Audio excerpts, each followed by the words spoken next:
President's handpicked FBI director has expressed concerns before about the memo's accuracy. And today I spoke again with retired FBI profiler Greg McCrary, who shares those concerns about, and this is after reading the memo. So Greg, you've had a chance to read the memo. What do you make? Well, I read it briefly. It raises more questions than answers. A lot of what struck me was what's not there. They're in this 3.5 page memo, they're trying to assert that there's some vast conspiracy going on, but at the risk of wandering into the weeds, it doesn't mention the investigation that went into Page for years. Started back in 2013. He was approached by Russian intelligence agents. We know that. The Bureau talked to Page. He was being unwittingly recruited. He continued to contact Russians. He lived in Moscow.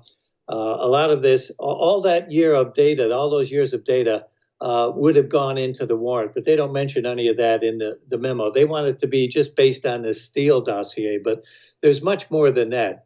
And I mentioned when we talked yesterday, there's a huge vetting system that goes on. It's called a Woods procedure, not to get too much into the woods, but there's a big system at the Bureau and at the DOJ that every single fact has to be verified that goes into that affidavit before it's presented to the judge. That is not even touched on in the memo. And then neither is the judge, whoever signed this thing. So in summary, I mean, for this to be true, there would have to be at least a dozen agents and DOJ attorneys who fabricated evidence or engaged in some kind of criminal conspiracy. And then some judge was asleep at the switch who didn't pick up on any of that when he signed this.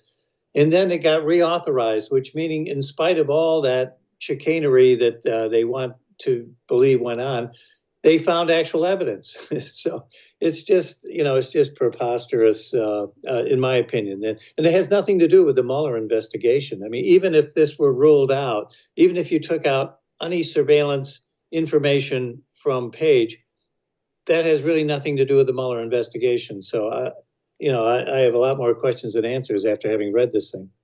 Yeah, my question is, retired FBI agent, what does this do to the agency? What does this do to future investigations and other people that you try to recruit? Right. Okay. What this does, I think it does two things to the agency. One is, actually, I don't think too much when this is here. I think the agents involved are going to continue doing what they do with the investigation. But the problem is that it could shake the public trust in the Bureau. That all this smoke and mirrors about conspiracies and fabricating evidence and things for which there's absolutely no evidence could shake jurors' faith in the Bureau. Could be problematic, perhaps recruiting newer people to come in, good people to come in who have a lot of integrity but worry about getting involved in an agency who they fear might not have the integrity they desire. I think those are the big problems with this constant attack on the Bureau. Yeah, one more exit question here. The president seems to want to have it both ways. He has a problem, he says, with the hierarchy, those in charge of the FBI, but the rank and file, good people, he has no problem with. Does that wash? Does that sync up?